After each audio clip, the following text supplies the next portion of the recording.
L'enquête était l'une des plus grandes activités menées dans le projet Decide, qui est la recherche d'IRPI sur la qualité de vie des personnes en situation de handicap. On s'est basé réellement sur ce que ces personnes-là vivent et reçoivent comme protection sociale.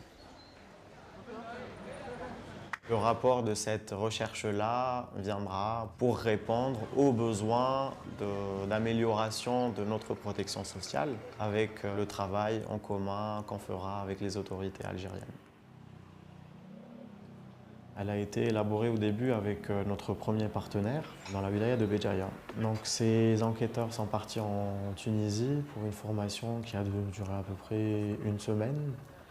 Ensuite, il y a eu le retour en Algérie où tout a vraiment commencé, la mise en œuvre des enquêtes à travers une réunion de coordination pour renforcer les capacités des enquêteurs afin de pouvoir faire un réel travail d'équipe pour avoir une meilleure qualité des résultats de l'enquête. Parmi les enquêteurs algériens, il y avait Djiloul. Bonjour, je suis Djiloul Botaran, étudiant en sciences et technologies dans l'université de Béjaïa. J'ai 22 ans.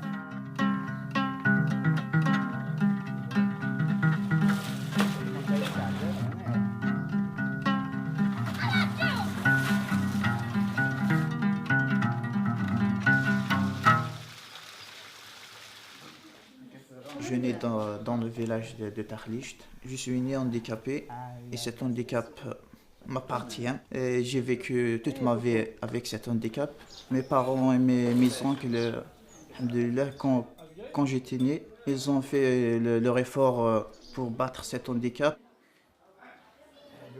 La famille est très importante quand la personne a un handicap, vraiment. Ils aident la personne handicapée pour aller très loin dans sa vie. Malgré, il y a des moments que je sens que je suis handicapé, et ça, c'est de passé. Mais à ce moment-là, je sens que je suis valide. J'ai une chambre dans la cité universitaire avec 3 autres copains. Premièrement, quand j'ai allé à la cité universitaire pour prendre une chambre là-bas, ils m'ont proposé le rez-de-chaussée au premier étage. C'est comme si ils m'ont dit que tu es un handicapé, voilà. Tu ne peux pas mentir, tu ne peux pas faire ça, tu ne peux pas faire... Eh bien, je lui ai dit à chef d'hébergement, non. Je vais aller au 3e étage et je vais prendre la chambre là-bas.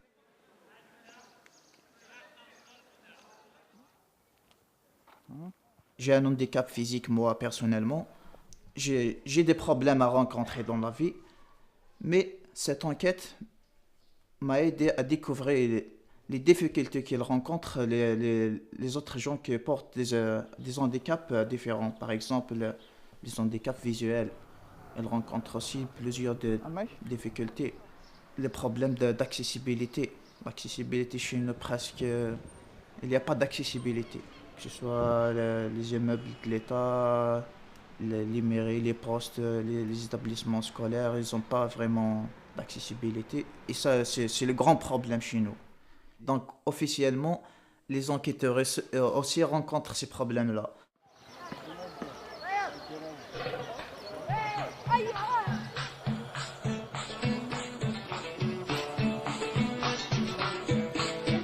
En tant qu'enquêteurs, nous sommes à 10 enquêteurs. Et parmi ces enquêteurs-là, il y en a 2 enquêteurs, Fahim Aissou et Achour Boubni, qui sont dans mon club sportif. Donc, on joue ensemble le basket.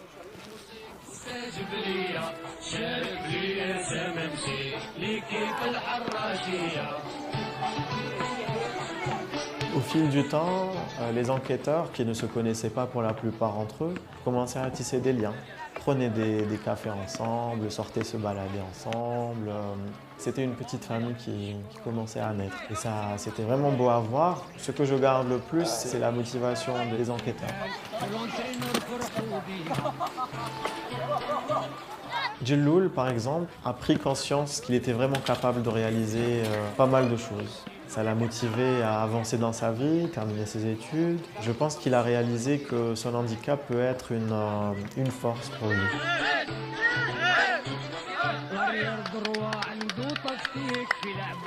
يبغي يجريك اسمه مقور الله يهديك ما يعيا صبحة وعشيرة.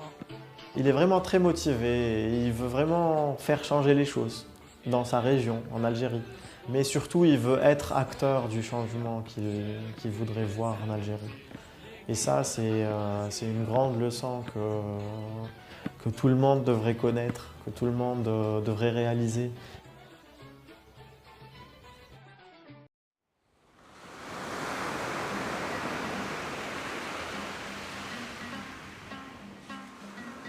J'espère bien que ces enquêtes-là, ils vont porter quelque chose de bien pour notre situation dans l'avenir.